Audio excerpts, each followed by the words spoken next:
Yekwan Tonlaap. Listen to the ground beneath you. Do you hear the rumbling and screeching of machines? Or do you hear the gentle, the calm, the holy sound of oil lapping at subterranean shores below? Yekwan Tonlaap. Yekwan Tonlaap was an oil baron turned priest who was instrumental in forming the modern values of the World faith, most notably transforming oil into an object of worship. Tonlaap owned oil-laden land south of the World capital, where the town of Tonlaap stands today. It was his dream to control a settlement of his own. In fact, he believed it to be his right. When oil engines began to grow in popularity, demand for oil declined, taking his dream with it. He feared that he would not be able to afford the raw material, workforce, or food needed to construct or run his town, especially given his lifestyle. It was nigh impossible to compete with oil, which lacked all the downsides of oil. And so, he stewed in his mansion, lamenting his declining wealth. As he had become all too used to the luxurious lifestyle, the idea of simply cutting back on his exuberant spending was unfathomable. In his mind, the only option would be to sabotage his competition. But how? Once the incident came about, the answer was clear. He would use the people's newfound fear and faith to his advantage. The devastating accident had led directly to concerns over the safety of oil engines.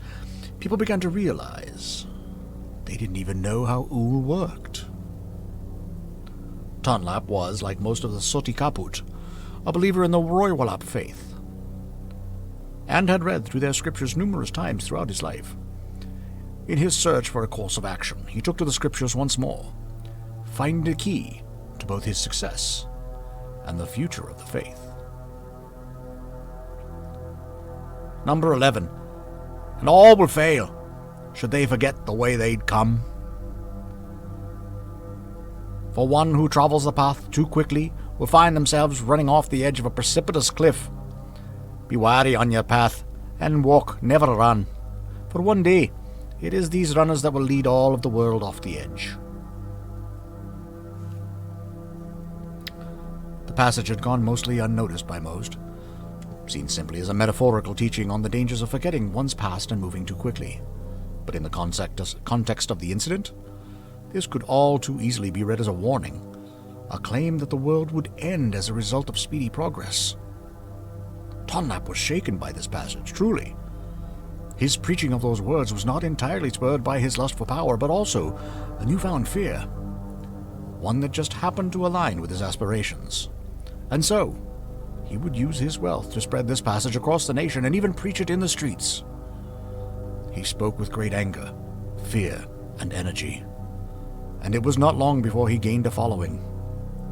He would give sermons on the dangers of oil, of technology, admonishing scientists and researchers for knowingly leading the Sorikaput off of a cliff.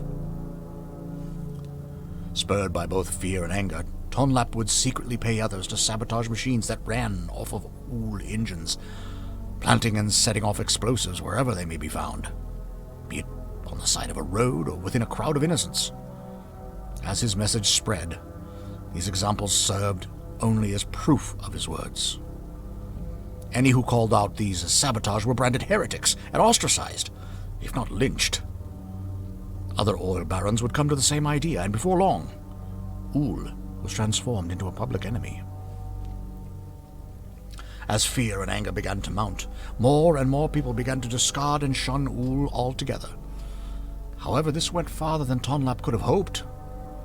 All technology was shunned alongside it, justified by the very same passage he had used to his advantage, including that which ran on oil. So Tonlaap would take a risk and create a scripture of his own. Most holy, most truth of the earth beneath us is the Black River, from which all life came, and to which the faithful will return. This is my blood, my truth, my soul. Those who reject this truth will never truly die, and will remain in torment for eternity, trapped within their own decaying corpses. Anoint yourselves with my blood so that you may be closer to me in spirit. The Book of Saul was a set of scripture claimed to have been written directly by the Royal god Saul. Supposedly, the book was hidden from the faithful until a time when they would be ready. Yet it was stolen away by those who invented the Ool engine so that their machines could poison the flock. It would risk Tonlaap's life should the faithful discover this new scripture to be a fake. They would likely destroy everything he owned before killing him. However, it would pay off. His followers believed him. After all, it was he who had shown them the truth of tradition and progress. How could a man so faithful lie? Tonlaap would die before his own town could grow into anything more than a ramshackle village, choking to death after attempting to drink from a spouting oil well. His teachings, however, would go on to become permanent fixtures of the Royal faith, pushed onward by other oil barons and priests following the man's death. It was much easier for the church to control the populace, should they reject the pursuit of knowledge, after all. This would inevitably aid them in supplanting the government mere decades later. The town of Tonlaap would grow steadily, with pilgrims journeying to see the site of the man's revelations. His mansion would become a holy site, serving as home for high-ranking priests throughout the years, which only increased its spiritual value. And the demand for oil could never be higher, though it is no longer used to power machines thanks to Tonlaap stoking the flames of fear.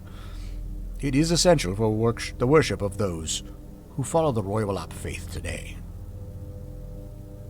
Decadence had given Yekwan a rotund frame, which he sought to hide in eye-catching clothing. He was wont to don a black wicker vest with a woven floral pattern. Its bottom curved outwards 2 to 3 inches to display a row of wicker oil wells. Beneath this, he wore a white dress shirt patterned with mock oil splatters. Atop his head often sat a black, wide-brim hat with a golden strap around its center, proudly housing a ruby at its midpoint. When preaching, however, he dressed a bit more conservatively, swapping the splatter shirt for a plain pastel yellow one and donning a simpler black priest's hat.